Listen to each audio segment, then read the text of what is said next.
Welcome to the Kick the Habit Forever podcast. My name is Michael Quirk. I'm a licensed therapist, coach, and educator. I've spent the last 25 years working with high-performing men, helping them to break free of the addictions, compulsion, bad habits, painful symptoms, and skills deficits that hold them back. If you're a high-performing man and your goal is to get control over your porn use, then this podcast is for you. Thanks for being here today, and thank you for taking the courageous step of addressing a sensitive topic: how to talk to your partner about your struggle with porn addiction.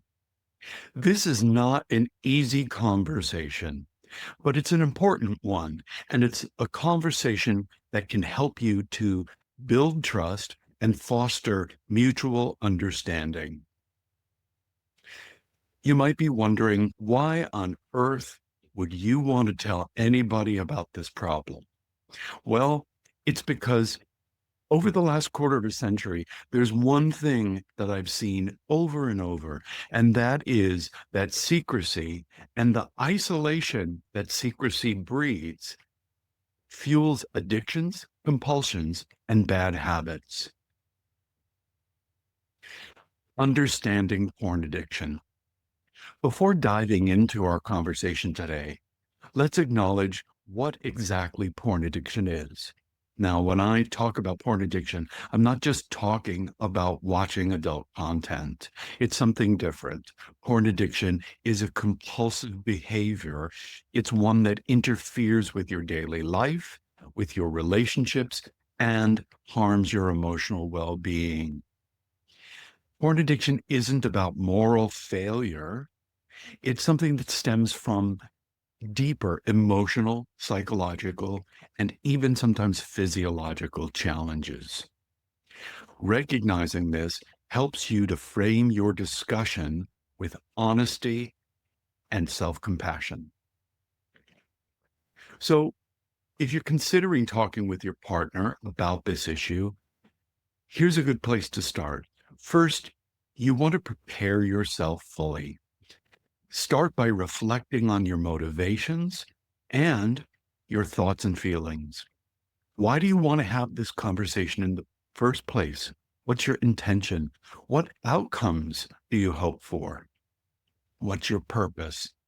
Preparing yourself emotionally and mentally can make the discussion much more constructive. Educate yourself about porn addiction and its effects before you have this conversation. And this knowledge is something that's going to help you to explain your situation clearly and respond to any questions and concerns or worries that your partner might have. Here's an example I want to share with you. One of my clients, for the purposes of this conversation, I'll refer to him as Pete. That's not his name, but let's call him Pete. Pete spent some time journaling. He talked with me, and he also talked with a good friend about his thoughts and feelings about his porn addiction. He expected that when he initiated the conversation with his partner, he was going to feel pretty nervous and quite embarrassed. So what he did is Pete wrote down in advance some key points, and he even brainstormed with me and with his friend important phrases that he wanted to be sure that he communicated. For example, one of the things that he wrote down was that he wanted to be sure that he said to his partner that he wanted to be honest about his struggles, and he wanted to let them know that he was fully committed to making this change in his life.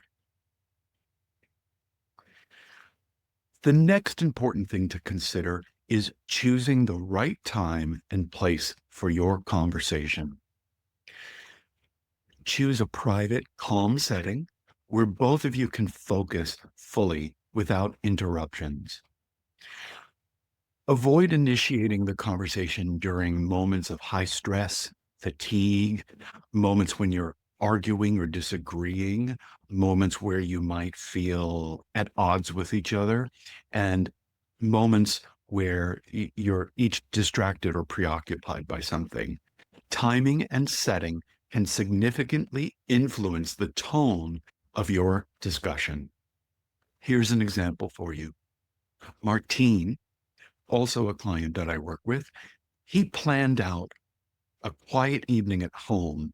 And this was a time when he knew that both he and his partner would be likely to be pretty relaxed and have no pressing, distracting commitments. In advance, he gave his partner a heads up earlier that same day.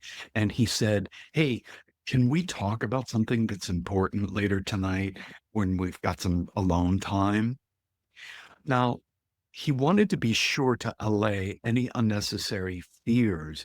So, what he said to his partner was that it's not that there was some big emergency or some big problem in their relationship.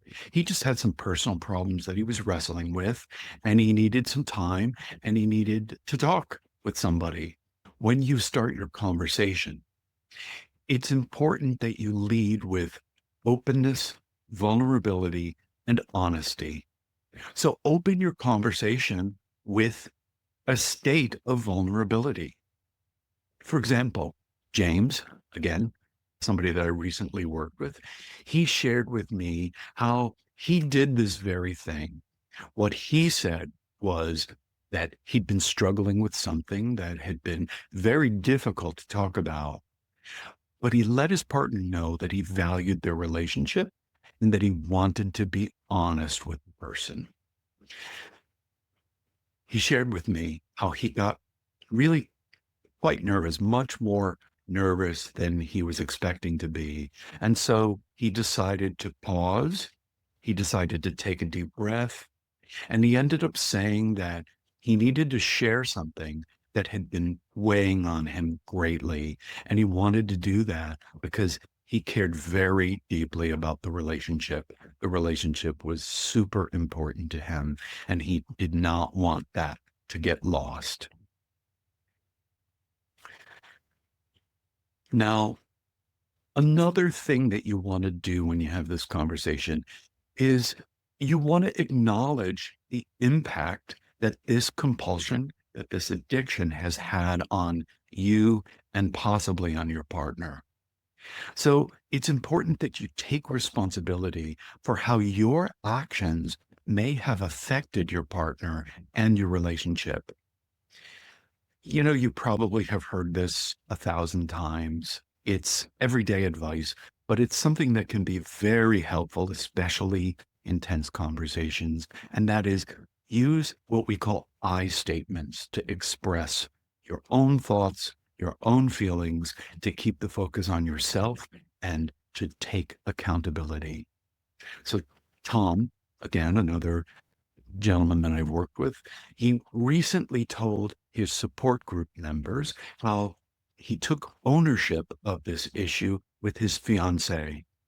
And what he said was that he knew that his actions may have hurt the person. And he knew that this habit had created quite a bit of distance between the two of them. And he told his fiancee that he was truly sorry for that. And again, he reiterated that he was committed to making some changes. Now, when you have this conversation, you do want to explain yourself and shed light on your own situation.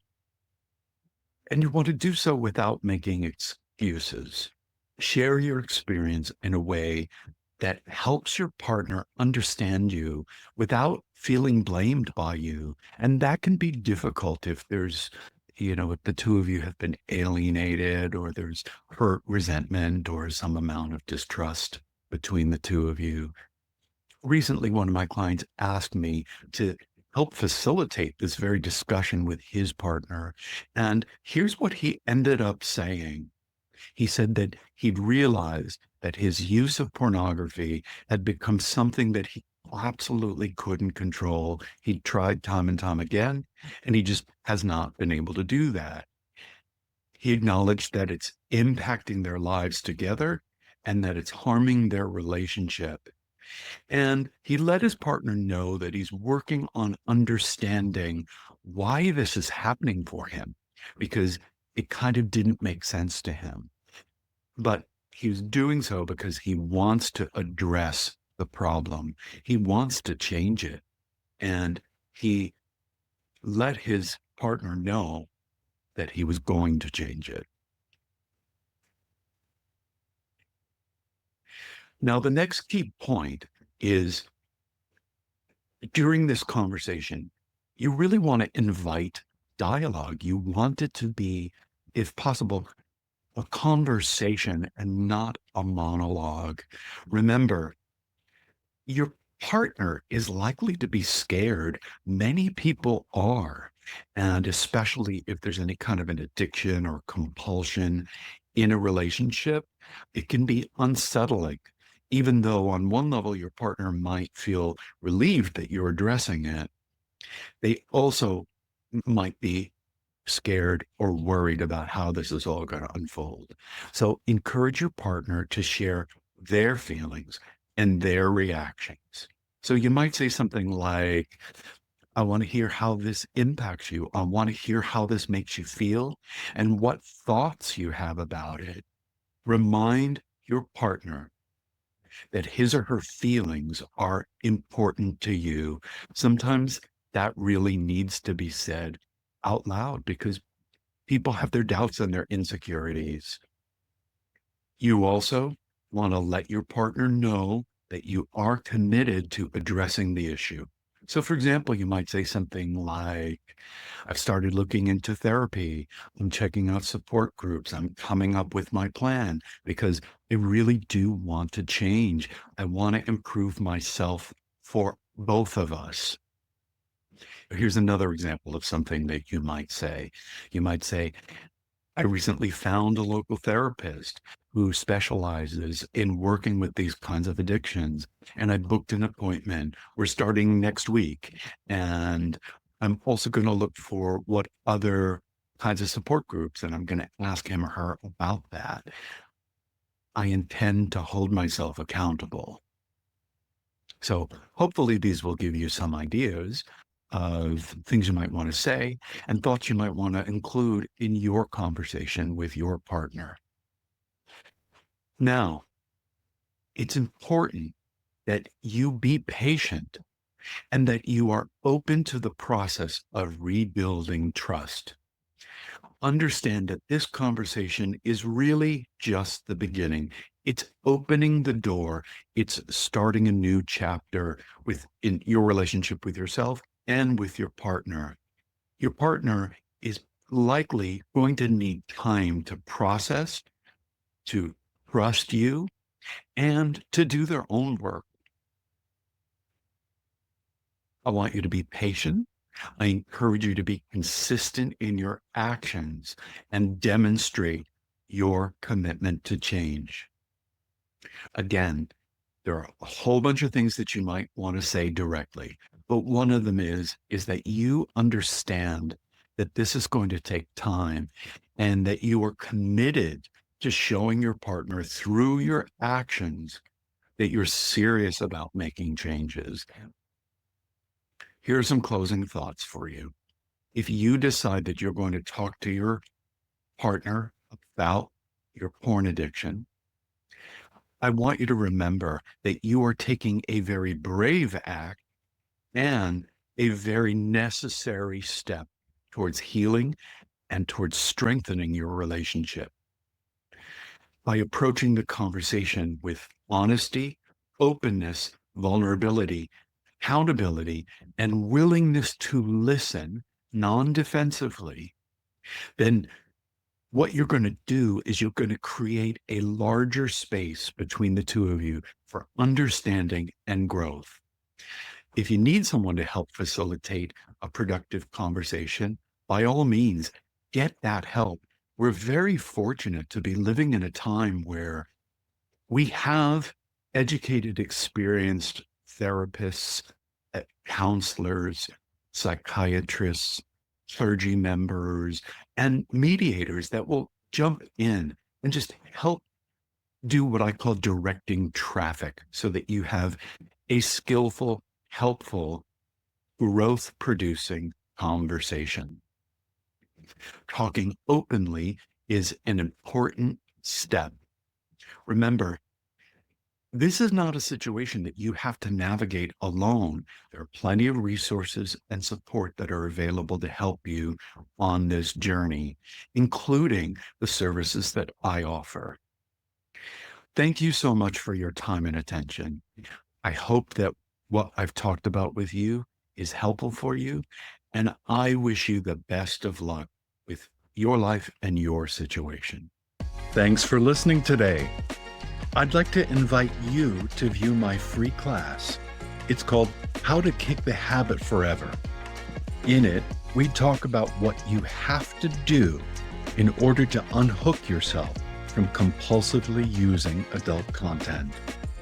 Go to www.kickthehabitforever.com now to view it.